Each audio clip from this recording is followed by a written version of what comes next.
चलिए अब शांत हो जाइए, देखिए इधर। पिछले क्लास में हम लोग डीबीटी सीखे हैं, सिग्मा बॉन्ड और पाई बॉन्ड को सीखे हैं। अभी 12th में सिग्मा बॉन्ड पाई बॉन्ड पूछ रहे थे तो बहुत सारे लोग नहीं बता पा रहे थे, जबकि वहां बहुत ज़्यादा ज़रूरत है। आप लोग अभी से इस चीज़ के लिए तैयार रहिए कि आपको दिक्कत ना हो। सिंगल बॉन्ड हमेशा सिग्मा होता है, डबल बॉन्ड में एक सिग्मा एक पाई होता है, और ट्रिपल बॉन्ड में एक सिग्मा दो पाई होता है। अब वीवीटी का कुछ डिफेक्ट है, कुछ दोष है, उसको आप समझिए ताकि हम ये समझ सकें कि हम अगला टॉपिक पढ़ेंगे क्यों। हमारा जो अगला टॉपिक है वह है हाइब्रिडाइजेशन, और उसको पढ़ते क्यों है उसको पहले आप कुछ एग्जाम्पल से समझिए। अभी कुछ भी आपको उतारना नहीं है।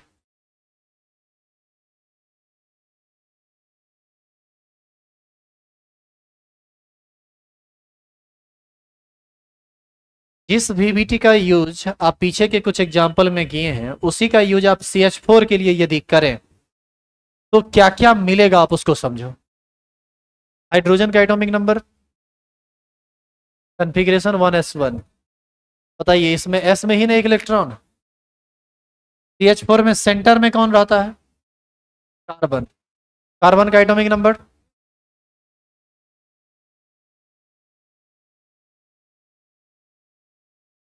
एन कॉन्फ़िगरेशन होता है। S में दो इलेक्ट्रॉन, P में दो इलेक्ट्रॉन। बताइए यहाँ पर एक डब्बा खाली रह गया, इसी को हम वैकेंट ऑर्बिटल कहते हैं।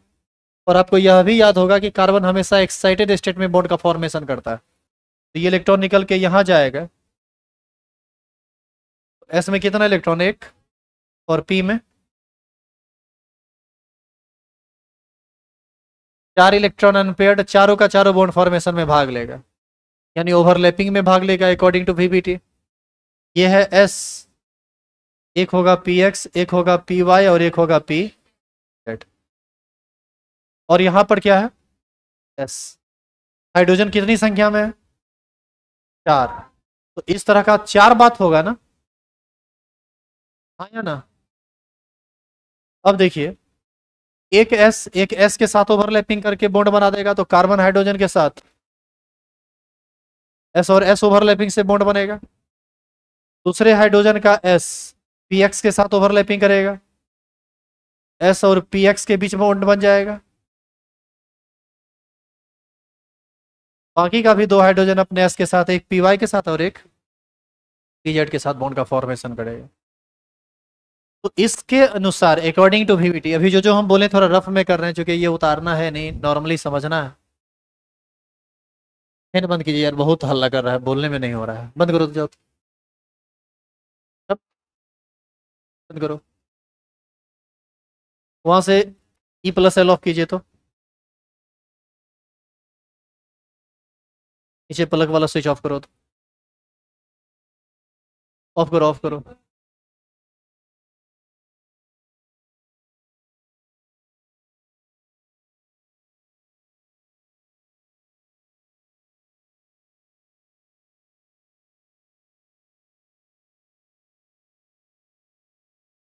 कैसे सीखेगा रे वीवीटी?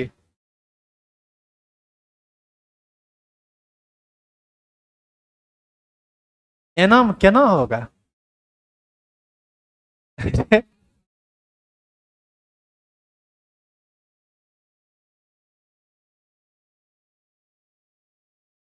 आप लोग का पता है एक आदत बहुत खराब है।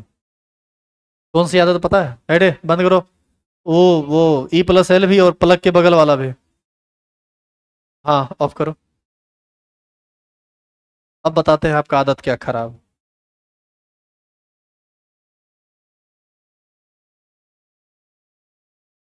कुछ अंतर समझ में आ रहा है? क्या समझ में आ रहा है? अब आदत आपका क्या खराब है वो बताते हैं। आप इस तूफान फैन की आड़ में हल्ला करते हैं।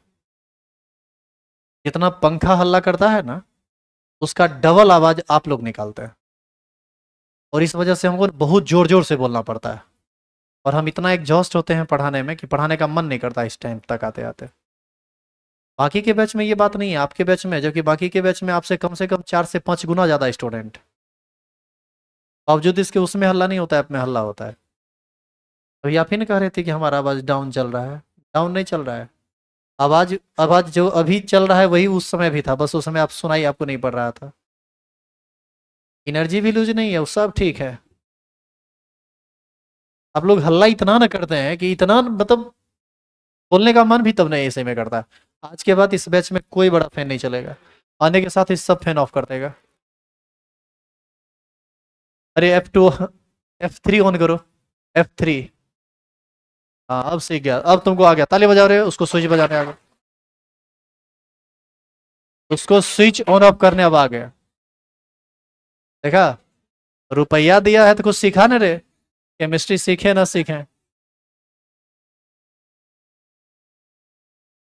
तो आज के बाद अब नहीं चलेगा फैन उन तुम्हारे क्लास में। और और सभी लोग जो ऊपर वाला फैन चल रहा है ना, सीलिंग फैन, आप उसके आसपास बैठ जाइए, ज़्यादा बेहतर होगा। कोई छोटकी बड़की पंखा नहीं चलेगा, सिर्फ सीलिंग फैन, बाकी कोई फैन नहीं चलेगा इस बैच में। आप लोग आप लोग के साथ दिक्कत क्या है ना कि बाकी बैच में हम पीटते हैं, इस बैच में पीटते नहीं हैं। और इस बैच में पीटने का कारण है कि मैक्सिमम लोग सीबीएसई से हैं। एक दिन मेरा वाला मार देख लेंगे ना, तो पता चलेगा सब भाग गए, नुकसान आपको भी हो जाएगा, नुकसान हमको भी हो जाएगा। हाँ? नहीं मारते कहाँ हैं आप लोगों को? अच्छा मानते हैं, अच्छा मतलब नहीं मार रहे हैं मतलब मानते हैं। नहीं, आप गलत सोच रहे हैं। चलो अब शांत हो जाओ, काहे कि अब तुम हल्ला करोगे तो पता चल जाएगा, अब पीटेंगे, अब मानना बंद। तो अभी आपने देखा कि कार्बन हाइड्रोजन के साथ 4 बॉन्ड बनाता है, 4 गो नहीं, 4 बॉन्ड बनाता है, जिसमें अकॉर्डिंग टू वीबीटी एक बॉन्ड बनेगा एस एस के बीच, एक बनेगा एस पी एक्स के बीच, एक बनेगा एस पी वाई के बीच, एक बनेगा एस पी जेड के बीच। अब आप बताइए कि एस एस के बीच जब ओवरलैपिंग होगा तो बॉन्ड लेंथ ये पकड़ेगा, लेकिन यदि एस और पी के बीच ओवरलैपिंग होगा तो पी तो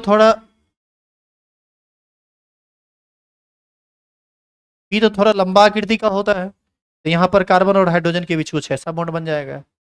यहाँ पर बॉन्ड लेंथ छोटा हो जाएगा और यहाँ पर बॉन्ड लेंथ बड़ा हो जाएगा। बॉन्ड लेंथ क्या होता है? जब दो एटम आपस में बॉन्ड बनाता है तो उस दोनों के न्यूक्लियस के बीच का जो डिस्टेंस होता है उसी को हम लोग क्या बोलते हैं? Bond length. और ये जितना नजदीक होगा उतना बॉन्ड लेंथ कम होगा, और दोनों जितना ज्यादा दूर होगा उसका बॉन्ड लेंथ उतना ही ज्यादा होगा। तो यहां से एक बात स्पष्ट है कि अकॉर्डिंग टू वीवीटी एक बॉन्ड सी एच जो कि एस एस से बना है यह छोटा होगा, और बाद बाकी बॉन्ड जो होगा ये सब आपस में बराबर होगा और इससे बड़े लंबाई का होगा। क्या आप मानते हैं इस बात को कि नहीं? क्यों? क्योंकि ये एस एस से बना है और ये एस पी से, ये एस पी से, ये एस पी से बना है। चाहे पी का कोई भी ऑर्बिटल इन्वॉल्व हुआ हो बॉन्ड फॉर्मेशन में, चाहे वो पी एक्स रहा हो, पी वाई रहा हो या पी जेड रहा हो, है तो पी ही ना। लेकिन हाइड्रोजन हमेशा अपना क्या दिया? एस। हाइड्रोजन हमेशा अपना दिया एस और कार्बन दिया पी एक्स। हाइड्रोजन अपना दिया एस, यहाँ दिया पी वाई। हाइड्रोजन अपना दिया एस, कार्बन दिया पी जेड। यहाँ पर कार्बन भी दिया एस, हाइड्रोजन भी दिया एस। तो यहाँ से एक बात स्पष्ट है कि CH4 में अकॉर्डिंग टू वीबीटी CH4 में 3 बॉन्ड एक टाइप का होना चाहिए, एक बॉन्ड अलग टाइप का होना चाहिए। एक बॉन्ड छोटा होना चाहिए, 3 बॉन्ड उससे बड़ा होना चाहिए और आपस में इक्वल होना चाहिए। जबकि लैब में जब चेक किया जाता है इसका बॉन्ड लेंथ CH4 का, तो ये सारे के सारे बॉन्ड लेंथ आपस में इक्वल लंबाई के आते हैं, इक्वल लेंथ के आते हैं। इसका मतलब बॉन्ड लेंथ जो CH4 में CH का है वह सब आपस में एक जैसा है। तो बताइए ये तो कभी पॉसिबल नहीं हो सकता है। जब एक बार SS ओवरलैपिंग हुआ और 3 बार SP SP SP ओवरलैपिंग हुआ तो वो तीनों सेम होना चाहिए, ये उससे छोटा होना चाहिए। आपस में ये बराबर है, इसका मतलब है कि कहीं ना कहीं VBT में कुछ कमी है, कुछ ड्रॉबैक है, जिसको हम आगे के थ्योरी से सही करेंगे। इसको सही कौन करेगा? हाइब्रिडाइजेशन, हमारा अगला टॉपिक। दूसरा, हर एक कंपाउंड का अपना एक फिक्स ज्योमेट्री होता है। CH4 में पेन देखें तो दो, तीन, देखिए CH4 में कार्बन होता है बीच में, इधर देखिएगा,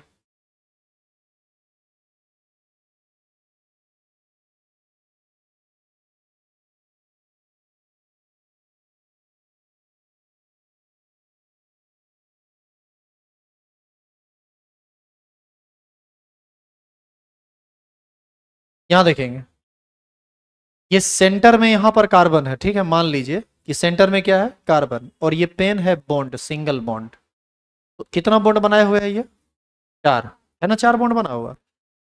बीच में रहेगा कार्बन, एक हाइड्रोजन यहाँ, एक हाइड्रोजन यहाँ, एक हाइड्रोजन यहाँ, एक हाइड्रोजन यहाँ, ऐसे जुड़ता है।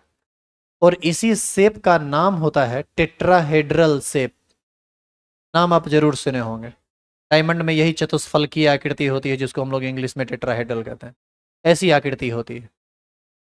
और आप जब इसका बॉन्ड एंगल निकालेंगे ना, यहाँ से यहाँ तक का जो एंगल है बॉन्ड का, ये होता है 109.5 डिग्री, 109.5 डिग्री। और सारे के सारे एंगल आपस में इक्वल होते हैं।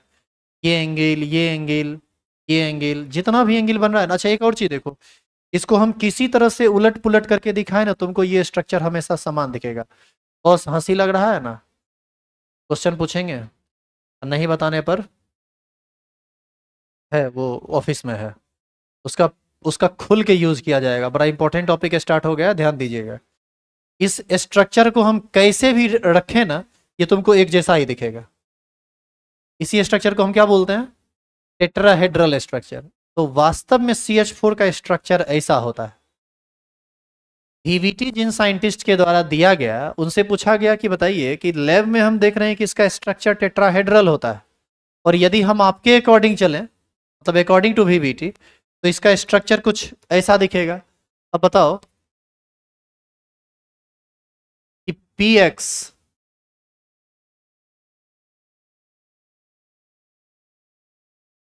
एक्स एक्सिस पर होगा, PY वाई एक्सिस पर होगा। इस दोनों के बीच आपस में एंगल कितना डिग्री का होगा, 90 डिग्री का।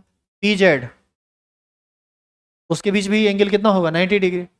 अब बताइए कि इसमें भी एक इलेक्ट्रॉन, इसमें भी एक इलेक्ट्रॉन, और इसमें भी एक इलेक्ट्रॉन। अच्छा, एक इलेक्ट्रॉन किस में है, S में। तो S का S के साथ ओवरलैपिंग हुआ, तो चलो कार्बन हाइड्रोजन के साथ बॉन्ड बना लिया। लेकिन एक हाइड्रोजन का तो काम खत्म, बचा कितना, तीन। एक हाइड्रोजन यहाँ से, एक हाइड्रोजन यहाँ से, एक हाइड्रोजन यहाँ से बनाया। तो आपको ऐसा नहीं लगता है कि बाद बाकी जो ये तीन बॉन्ड बना है ये 90 डिग्री पर होना चाहिए। क्यों, क्योंकि इसका लोब, क्योंकि इसका पी ऑर्बिटल एक दूसरे के साथ कितना डिग्री एंगल पर है, 90 डिग्री पर है। तो होना चाहिए 90 डिग्री, होता कितना है, 109.5 डिग्री। इसका मतलब है कि अकॉर्डिंग टू VVT जो स्ट्रक्चर, जिस स्ट्रक्चर पर हम काम कर रहे हैं वो स्ट्रक्चर सही नहीं है। इसको दूर करने के लिए नया थ्योरी कौन आया, हाइब्रिडाइजेशन। चलिए हीटिंग डालिए तो।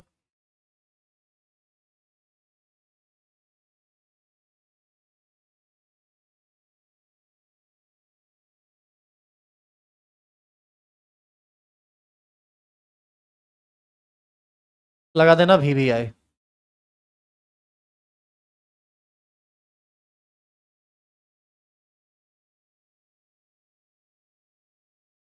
देखेंगे प्रोसेस ऑफ, पहले आप इसको लिख लीजिए फिर समझाते हैं इसको।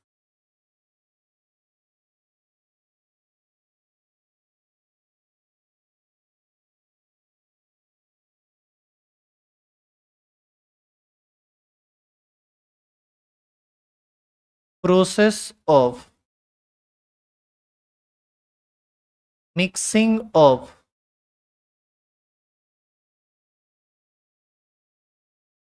Valence shell atomic orbital orbitals to get a new set of orbitals is called hybridization.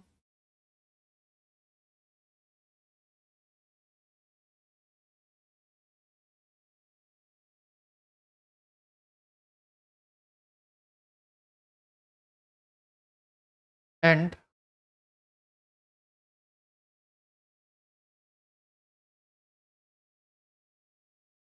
the orbitals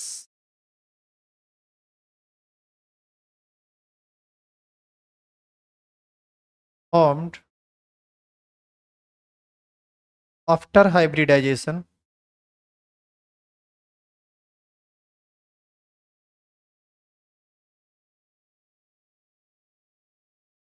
are called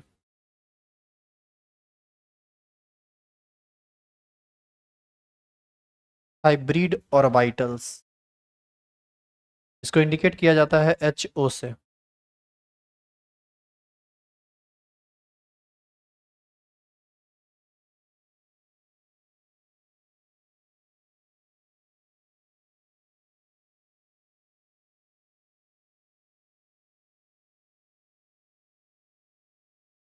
सुनिए हाइब्रिडाइजेशन क्या कहता है। हाइब्रिडाइजेशन कहता है कि VBT में जो आप पढ़े ना कि ऑर्बिटल का ओवरलैपिंग होता है कोवेलेंट बॉन्ड फॉर्मेशन के लिए, ये बिल्कुल सही है। ऑर्बिटल का ओवरलैपिंग होता है, अनपेयर्ड इलेक्ट्रॉन वाला ऑर्बिटल आपस में ओवरलैप करके बॉन्ड का फॉर्मेशन करता है।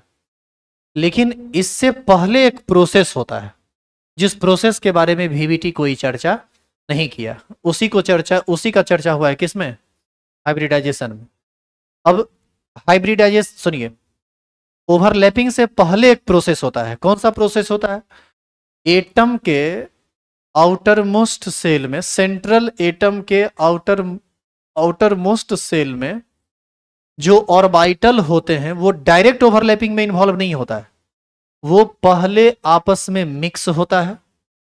मिक्स होने के बाद नए ऑर्बिटल का निर्माण करता है, और नए ऑर्बिटल के निर्माण होने के पश्चात बॉन्ड का फॉर्मेशन होता है या ओवरलैपिंग में वो इन्वॉल्व होता है। जैसे मान लीजिए रोटी बनाना है, तो डायरेक्ट गेहूं से तो रोटी बनेगा नहीं। गेहूं को पहले क्या करना पड़ेगा, पीसना पड़ेगा, उसका आटा बनाना पड़ेगा, फिर रोटी बनेगा। बिल्कुल वैसे ही समझिए, ये एटॉमिक ऑर्बिटल से बॉन्ड का फॉर्मेशन नहीं होता है। एटॉमिक ऑर्बिटल पहले मिक्सिंग में भाग लेगा, जहां पर बहुत सारे एटॉमिक ऑर्बिटल आपस में मिक्स होंगे, और मिक्सिंग के बाद नए तरह के ऑर्बिटल का एक सेट बनेगा। इस पूरे प्रोसेस को हम क्या बोलेंगे, हाइब्रिडाइजेशन। मिक्सिंग, हाइब्रिड का मतलब ही होता है मिक्स होना। इसी पूरे प्रोसेस को क्या कहा जाएगा, हाइब्रिडाइजेशन। और हाइब्रिडाइजेशन के पश्चात जो नया सेट बनेगा ऑर्बिटल का, उसका नया नाम क्या रखा गया, हाइब्रिड ऑर्बिटल। यानी यहां से आपको यह समझ में आया कि ऑर्बिटल अब कितने तरह के हुए, दो तरह के, एक एटॉमिक ऑर्बिटल और दूसरा हाइब्रिड ऑर्बिटल। दोनों में अंतर क्या है?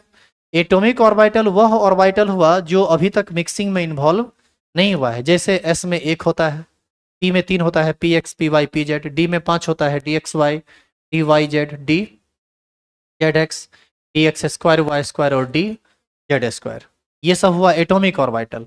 लेकिन यही सब ऑर्बिटल जब आपस में मिक्स होकर नए ऑर्बिटल का निर्माण करते हैं, तो उसी नए ऑर्बिटल को क्या कहा जाएगा, हाइब्रिड ऑर्बिटल। इसीलिए लिखा हुआ है process of mixing of वैलेंशियल atomic orbitals, वह प्रक्रिया, वह प्रक्रम, वह प्रोसेस जिसमें किसी एटम के आउटर मोस्ट सेल का एटॉमिक ऑर्बिटल मिक्स होता है to get a new set of orbitals, और ऑर्बिटल के एक नए सेट का निर्माण करता है। इस प्रोसेस को ही हम लोग क्या बोलते हैं, hybridisation. And the orbitals formed after hybridisation is called hybrid orbital. Hybridisation के बाद जो नया सेट बनता है ऑर्बिटल का, उसी को हम लोग क्या बोलते हैं, हाइब्रिड ऑर्बिटल। क्या यहां तक में कोई परेशानी है? दूसरा बात सुनिए, मिक्सिंग जब भी होगा तो दो चीजों का होगा। एक चीज तो हमेशा प्योर होगा ना जी। तो जैसे आप मिक्स करते हैं तो आप एक S ले लीजिए और एक P ले लीजिए, तो S और P आपस में मिक्स होगा। यानी यहां पर कितना ऑर्बिटल आपस में मिक्स हुआ, दो। कभी एक S और दो P भी मिक्स हो सकता है, तो यहां कितना एटॉमिक ऑर्बिटल मिक्स हुआ, 3। कभी एक S और 3 का तीनों P मिक्सिंग में भाग ले, तो यहां कितना मिक्सिंग हुआ, 4। तो कब कितना ऑर्बिटल मिक्स होगा, ये कंडीशन पर डिपेंड करता है कि किसके पास अनपेयर्ड इलेक्ट्रॉन है और किसके पास इलेक्ट्रॉन अनपेयर्ड नहीं है। खैर इन बातों को हम बाद में और डिस्कस करेंगे। लेकिन फिलहाल आप ये समझिए कि जितना एटॉमिक ऑर्बिटल मिक्सिंग में इन्वॉल्व होगा उतने ही हाइब्रिड ऑर्बिटल का निर्माण होगा। It means total number of hybrid orbital formed after hybridisation is equal to total number of atomic orbital mix together. जैसे दो ऑर्बिटल मिक्स हुआ तो हाइब्रिड ऑर्बिटल भी बनेगा कितना, दो। पांच ऑर्बिटल मिक्स हुआ तो हाइब्रिड ऑर्बिटल भी बनेगा कितना, पांच। छह ऑर्बिटल यदि मिक्स हुआ तो हाइब्रिड ऑर्बिटल भी कितना बनेगा, छह। तो यहां से आपको यह पता चल जाएगा कि हाइब्रिड ऑर्बिटल बनेगा कितनी संख्या में। नीचे एरो दीजिए, लिखिए तो लिखेंगे total number of hybrid orbitals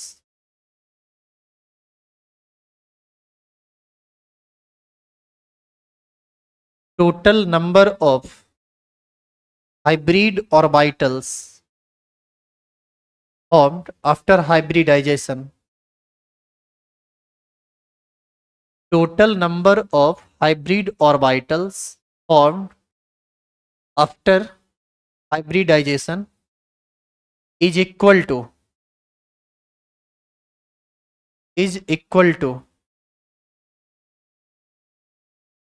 total number of is equal to total number of atomic orbitals is equal to total number of atomic orbitals mixed together।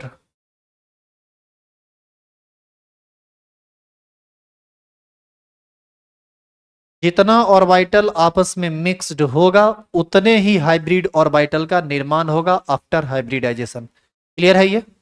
अब इस चीज को आप एक टेबल से देखिए तो और बेहतर आपको ये बात समझ में आएगा। यहाँ पर कुछ हिंदी टर्म है, इसको हम थोड़ा बदल देते हैं। देखिए एक टेबल का हम निर्माण कर रहे हैं जिसमें तीन टोटल कॉलम बनाया गया है। हम पहला कॉलम में किसको दिखा रहे हैं, एटॉमिक ऑर्बिटल को। यहां पर हम लिखते हैं name of HO, what you mean by HO, hybrid orbital.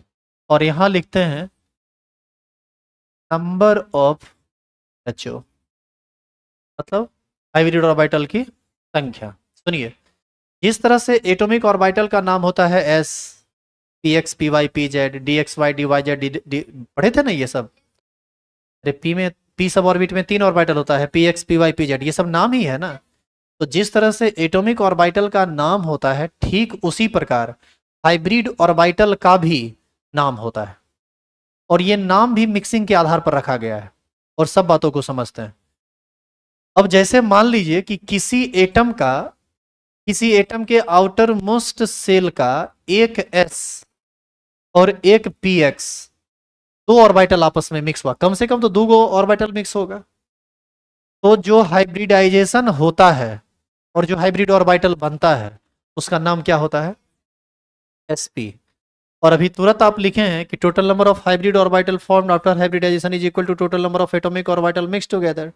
तो यहाँ पर दो एटॉमिक ऑर्बिटल आपस में मिक्स हुआ है तो हाइब्रिड ऑर्बिटल बनेगा कितना, दो। और दोनों का नाम क्या होगा, sp। तो ये जो S और P रखा गया है ये किसके आधार पर, एक S और एक P मिला, इसलिए इसका नाम क्या रखा गया, sp। अब आप बताइए कि sp कितनी संख्या में बनेगा, दो। दोनों का नाम होगा sp। अभी देखिए एक का नाम है S, दूसरे का नाम क्या है px। इसका शेप होगा स्फेरिकल, इसका शेप होगा डम्बेल। लेकिन जब ये मिक्स होता है तो उसका शेप ना स्फेरिकल होता है ना डम्बेल होता है, उसका कुछ अलग टाइप का शेप होता है जिस पर हम आगे काम करेंगे। यहां पर देखो एक S और दो P मिला जिसमें एक PX है और दूसरा PY है। तो कितना ऑर्बिटल मिक्स हुआ, तीन। तो तीन मिक्स हुआ तो हाइब्रिड ऑर्बिटल कितना बनेगा, तीन। और उसका नाम क्या होगा, sp2। sp स्क्वायर नहीं पढ़ेंगे इसको, क्या पढ़ेंगे, sp2, क्योंकि एक S और दो P इन्वॉल्व हुआ। यहां देखिए एक S तीन P इन्वॉल्व हुआ तो sp3 कितना ऑर्बिटल बना, चार। यदि एक S तीन P और एक D में पांच ऑर्बिटल होता है जिसमें एक dz स्क्वायर भी होता है ना।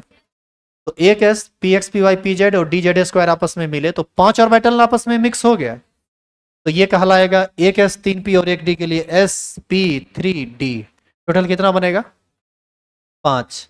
इसी तरह से यदि एक S तीनों P और D का दो ऑर्बिटल dz स्क्वायर और dx स्क्वायर y स्क्वायर आपस में मिक्स हो तो ऐसी स्थिति में कुल 6 बनेगा ऑर्बिटल, और नाम क्या रखा जाएगा, sp3d2।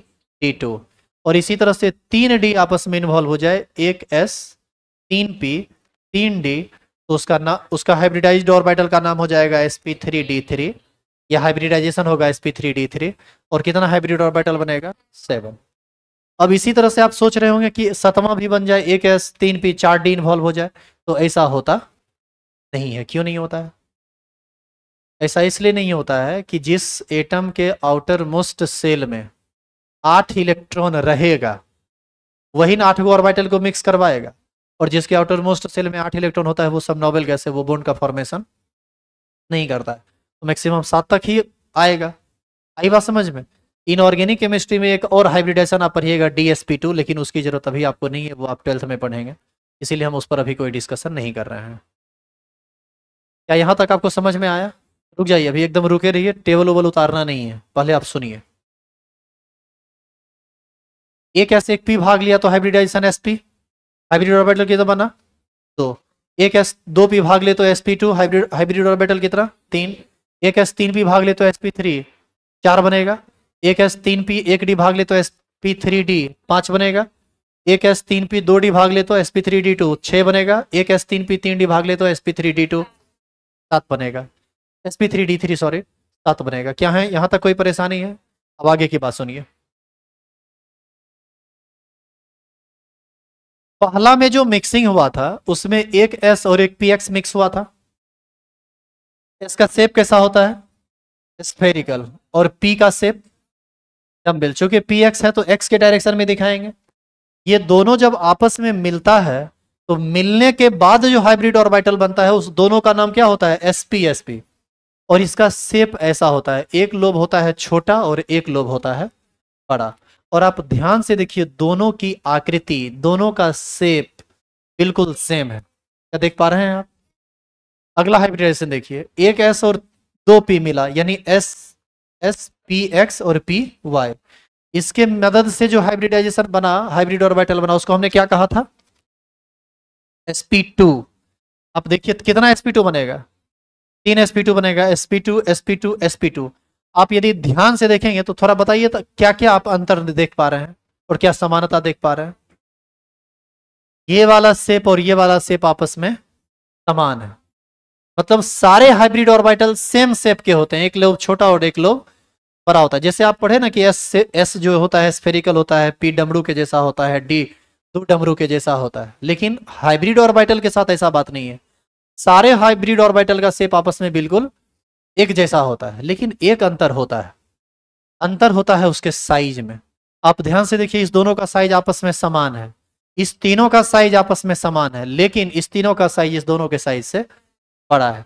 जितने ऑर्बिटल मिक्सिंग में ज्यादा होते जाते हैं उसका साइज बढ़ता जाता है, लेकिन शेप समान रहता है। अगला देखिए, एक s और 3p भाग लिया, एक s 3p, px py pz, तो कितना हाइब्रिड ऑर्बिटल बनेगा, 4। चारों हाइब्रिड ऑर्बिटल का नाम क्या होगा, sp3 sp3 sp3 sp3। अब आप ये मत सोचने लगिए कि वहां पर 3 गो p है, यहां पर कुल मिला के 12 गो p आ गया। ये बस एक नाम है, इससे ज्यादा कुछ नहीं। तो sp3 sp3 sp3 sp3। अब आप देखिए कि ये चारों आपस में एक जैसा है, लेकिन आप यह भी ध्यान दीजिए कि इस चारों का साइज इस सब से बड़ा है।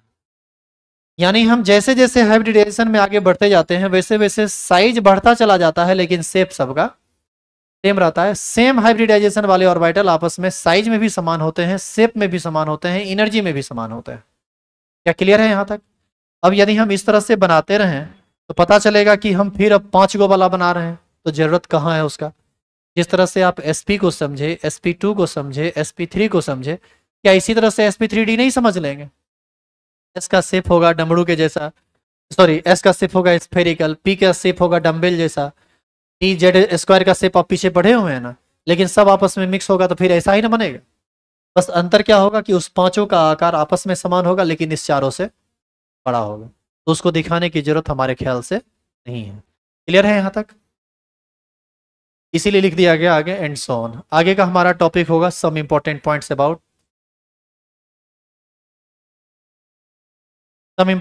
About hybridisation. तो उसको हम लोग नेक्स्ट क्लास में करेंगे। अभी फिलहाल आपको ये सब उतारना पड़ेगा, पूरा टेबल उतारिए। जो लोग ऑनलाइन क्लास करते हैं, पहले ये स्लाइड उतारना है, वीडियो पॉज करके फिर इस स्लाइड को उतार लेना है, फिर इसको उतार लेना है। वीडियो पॉज कर करके अपना काम कीजिएगा। फिर इसको उतारना है, हेडिंग डाल के छोड़ देना है। इससे आगे का क्लास नेक्स्ट क्लास में होगा।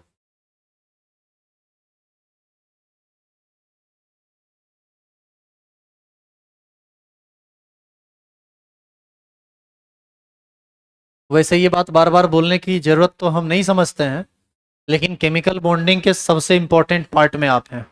आपको मैं एक चीज दिखाता हूँ, इधर देखिए आप लोग।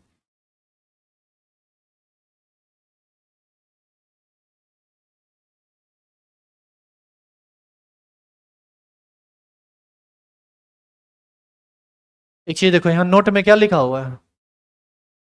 सिंगल बॉन्ड सिग्मा बॉन्ड होता है, डबल में एक सिग्मा एक पाई होता है, ट्रिपल में एक सिग्मा दो पाई होता है। आज 12th में जब पूछ रहे थे ना, तो हमको लगता है कि 12th में अभी प्रेजेंट में कम से कम 750 आज बच्चा पहुंचा होगा टोटल। और उस 750 में ना 7 बच्चा को नहीं पता है कि सिंगल बॉन्ड सिग्मा होता है, डबल में एक सिग्मा एक पाई होता है, और ट्रिपल में एक सिग्मा दो पाई होता है। अब बताइए उसको हम कैसे समझा देंगे केमिस्ट्री, ऑर्गेनिक केमिस्ट्री, वो कहाँ से समझ पाएगा। और आप लोगों को कहते हैं कि ये इंपॉर्टेंट है, तो आप बात का वैल्यू ही नहीं देते हैं। अभी आप हंसी मजाक में लेते हैं, बाद में आपको बड़ी पछताना पड़ता है। तो हम कर भी क्या सकते हैं, अब आप अपने आप को देखिए कि कैसे संभालिएगा आप इसको। चलिए उतारिए।